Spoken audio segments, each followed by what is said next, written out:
I just saw Godzilla Minus One, and here's my first impression. I'm going to try to keep this short. I'm going to try to keep this simple and spoiler-free. This movie isn't going to be in theaters for very long, and screening times are kind of limited, so I'm going to cut to the chase and say, it's good. That's good with like 100 O's. Amazing. You got to get your ass to a theater and see it before it's gone. I'm sure it'll be streaming soon, but if you're going to see any movie in a theater, this is well worth it.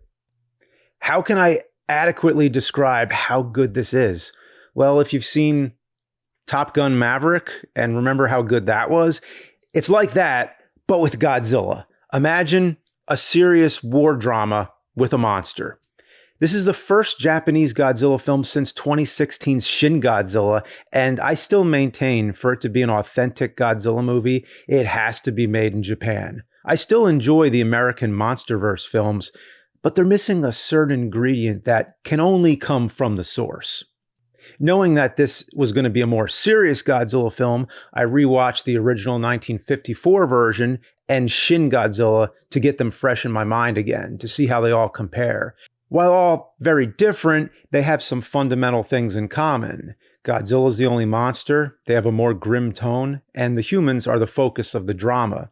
Especially in the original, in that final act when Dr. Serizawa is morally conflicted on using the oxygen destroyer on Godzilla since it'll introduce the world to a new weapon of mass destruction. That scene has gone unmatched in the Godzilla franchise for nearly 70 years, but now Minus One goes all the way and takes that kind of drama to a whole new level. This is a movie about rebuilding after tragedy. This is a movie about the challenges of the human spirit. This is a movie about the importance of family. This is a movie about personal sacrifice and perseverance. And yes, I'm talking about a Godzilla film. Most of them, you don't really care about the human characters. You just want to hurry up and get to the monster carnage, but not this one. I was fully engaged 100% all the way through. There are no human scenes that feel like filler and exposition. This time, the human scenes are the movie.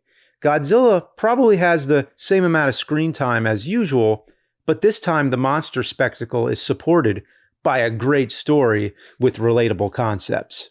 It's about a group of people that form a family in the aftermath of World War II, a kamikaze pilot, Koichi, who resisted his orders, a woman named Noriko, and a little girl she's adopted named Akiko, whose parents were killed in the air raids. We see them try to build their lives back in the face of poverty and destruction from the war, but then Godzilla comes and, for Koichi, the war isn't over yet.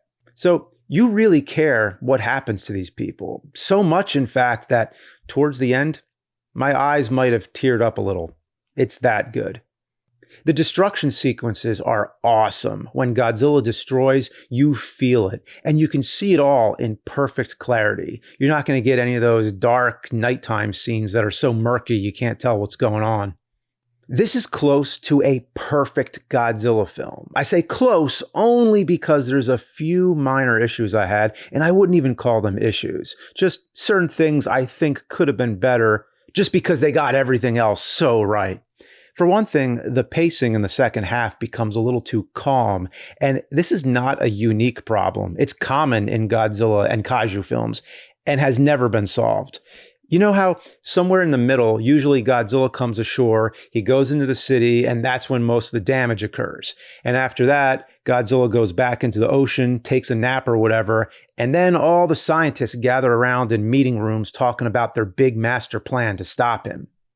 Well, let me say, the master plan in this film is one of the more interesting and well thought out, and I loved how it's not a big government operation. It's a voluntary team of people who get together, all bringing their own expertise and all having to endure certain personal risks.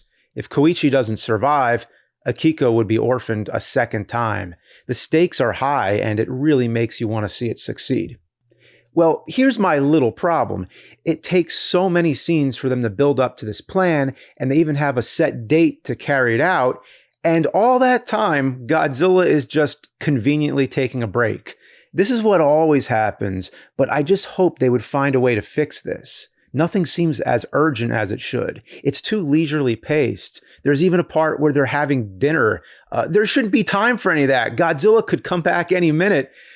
You know, for once, I'd like to see the meeting go like this. Check this out. The scientist gets out his big chalkboard and slide projection, all that. And then all of a sudden, Godzilla appears in the window and nukes the place. Yeah, that'd be great. The other thing for me that I wasn't totally satisfied with was the look of Godzilla. I think he looks too similar to the American Monsterverse. So similar that I almost wondered if this was meant to fit into that universe as a prequel or something. To be more specific, I preferred how he looked in Shin Godzilla. It's hard to explain why, but I think it has something to do with how upright he stands in Shin Godzilla, like a huge lumbering statue, and the way he walks like a zombie, very slowly. It may be because I grew up on the Godzilla that was always an actor in a suit. So you could say that he looked more stiff that way, but I think the CG Godzilla is a bit too flexible. I felt the more subtle movements were more ominous. Even Godzilla 98 used animatronics for some scenes. Shin Godzilla had an animatronic upper body, but apparently it wasn't used for any of the final shots. So it seems the practical effects have now been completely phased out.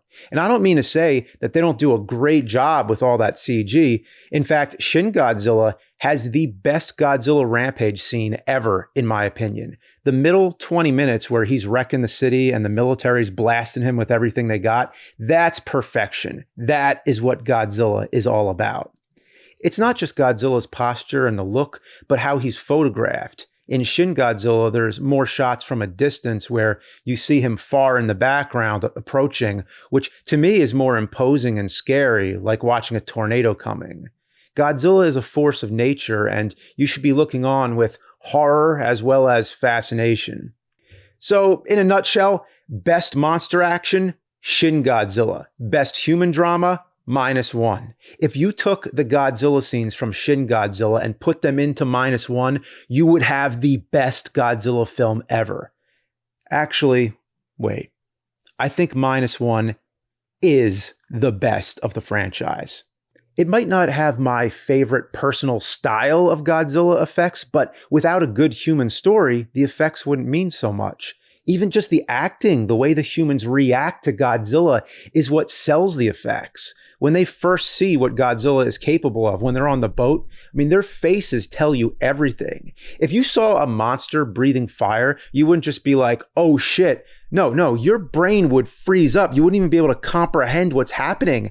And that's what they managed to pull off here. I see their faces and I buy it. It should also be noted that this movie has a much smaller budget than the MonsterVerse films. It was only $15 million US, while all these major Hollywood films we're seeing are 150, 200 million, or even more. So I really appreciate what they were able to pull off with less money. I've watched Godzilla films since I was 11 or 12. I've seen them all, and this one I have no hesitation saying is the best one.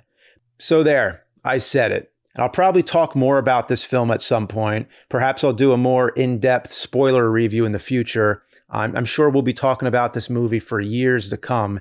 It's a great addition to a franchise that spanned many generations and even many genres, from outer space to tropical islands to robots and aliens.